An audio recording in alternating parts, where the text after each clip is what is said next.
A execução da pena depois do julgamento em segunda instância ainda não tem consenso para votação no Congresso.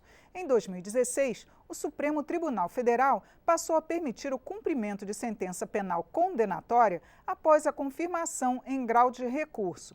Mas após novas consultas, o STF vai analisar essa possibilidade. Já a CCJ da Câmara está para votar uma proposta de emenda à Constituição que possibilita a prisão de condenados nesses casos. O autor da PEC, deputado Alex Manente, do Cidadania de São Paulo, espera que o Congresso consolide a legislação para evitar que o entendimento seja alterado. Ele é o entrevistado desta edição do Palavra Aberta. Eu sou Regina Assunção e o programa tem produção da TV e da Rádio Câmara.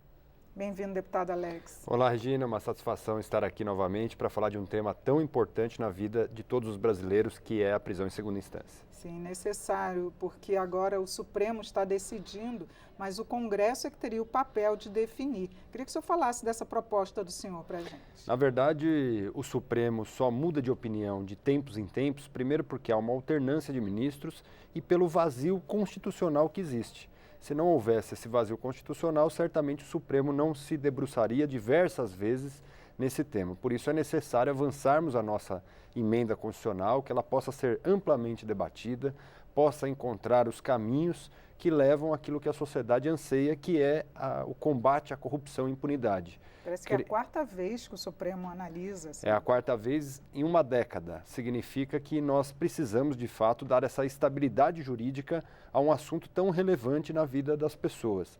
Especialmente porque, Regina, só pessoas que têm condições e poder econômico é que conseguem levar e postergar o seu processo para a última instância. Então, nós estamos beneficiando, caso a segunda instância seja derrubada, as pessoas que têm poder aquisitivo, geralmente crimes de colarinho branco, a corrupção que a população combate veementemente hoje. Essa seria uma resposta que o Congresso Nacional daria. Por isso, nós estamos empenhados, a emenda constitucional não foi proposta por conta deste julgamento no Supremo, nós propusemos no mandato passado e queremos que ele possa avançar.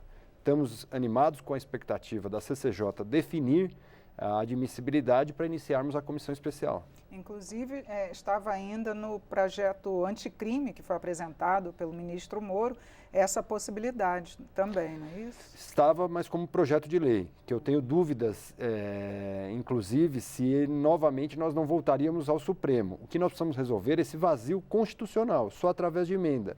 E é isso a nossa proposta. Inclusive, nesse grupo de trabalho foi eliminado o projeto de lei da prisão em segunda instância, porque o próprio grupo de trabalho entendeu que deveria ser uma emenda constitucional. E creio que a partir daí, com a definição do Supremo, iniciar novamente um debate que foi feito nos últimos anos por diversas vezes, fazendo muitas vezes nós entendermos que ele mudará de opinião, nós precisamos consolidar o atual entendimento do Supremo Tribunal Federal, que é a prisão em segunda instância. Eu queria até que o senhor explicasse para a gente, porque fica a dúvida se o Supremo está decidindo agora e depois ainda vai passar por uma comissão especial, ainda tem um longo trâmite aqui no Congresso. Como é que fica, muda-se toda a legislação agora por conta da decisão, se o Supremo realmente mudar o entendimento, e aí depois uma nova proposta que vai voltar para a segunda instância, né, poder ser preso. Como é que fica isso juridicamente? A verdade é que o Supremo não está criando legislação, ele está fazendo um entendimento pelo vazio constitucional que existe. Por isso que mesmo aqueles que são contrários à prisão em segunda instância devem se aprofundar no debate da nossa emenda constitucional, para que nós não fiquemos à margem das mudanças que existem de entendimentos do Supremo. Alguns, inclusive, no debate que ocorreu semana passada, na leitura do voto de admissibilidade da relatora, alguns falavam exatamente que o Supremo não mudará mais e pacificará esse entendimento. Isso não é verdade. Não é verdade porque nós teremos mudança dos ministros do Supremo nos próximos 3 anos, 2 ministros mudarão. Esses 2 ministros podem trazer esse tema novamente e mudar o entendimento. A nossa emenda constitucional é para dar a estabilidade jurídica, dar a segurança sobre o assunto de que não mudará mais o entendimento. A nossa emenda constitucional é maior do que o entendimento que o Supremo possa ter agora, porque nós vamos inserir na Constituição esse tema de maneira definitiva. Seria até bom que o senhor explicasse para a gente as consequências, caso o Supremo vote, né, contra... Existem dados se a prisão em segunda instância cair no Brasil, quase 200 mil pessoas terão liberdade para poder sair das suas condenações.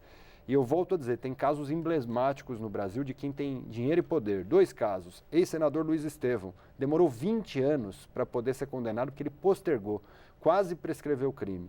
Sim. O jornalista Pimenta Neves, também, que matou a namorada, 11 anos para iniciar o cumprimento da sua pena. E não existia dúvidas de quem tinha cometido esses 2 crimes, um de corrupção, um de assassinato. Ou seja, nós precisamos fazer que a segunda instância seja uma realidade. Inclusive há, por parte daqueles que são contrários à nossa emenda constitucional, a defesa de que ela é inconstitucional, o que não é realidade. Nós não estamos mudando o núcleo essencial da cláusula pétrea, que é a presunção de inocência. A presunção de inocência... Eu ia até perguntar justamente isso para o senhor. A presunção de inocência está mantida. Mas nós não temos que ter a inocência, a presunção de inocência, até o trânsito em julgado. Nós precisamos estabelecer um momento em que as pessoas encerram essa inocência e começam a condenação de crimes. Até porque o mérito, ele é debatido até a segunda instância. Sim. Os graus superiores é para debater rito. Para debater rito processual, que é o que nós estamos vendo em alguns casos da Lava Jato. O rito cai e as pessoas voltam a estaca zero na primeira instância.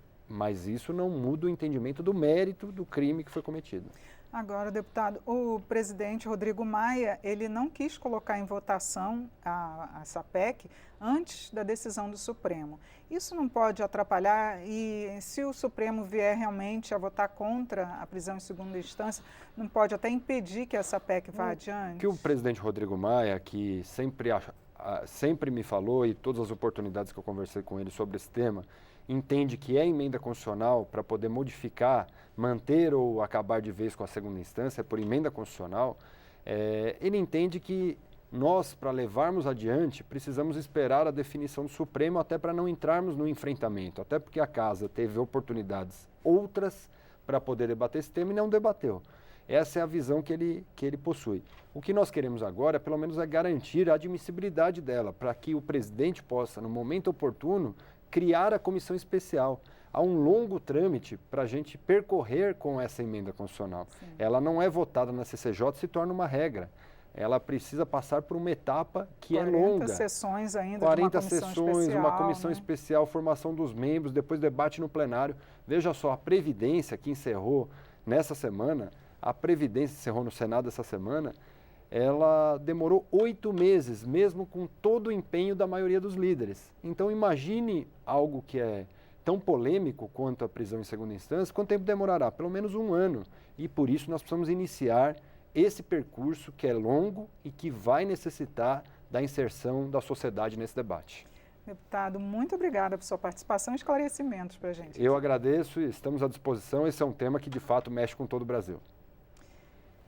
Eu conversei sobre a prisão em segunda instância com o autor da proposta, deputado Alex Manente, do Cidadania de São Paulo. Assista esta e outras edições em nosso site, câmara.leg.br/palavra aberta. Eu sou Regina Assunção, agradeço a sua audiência. Até a próxima.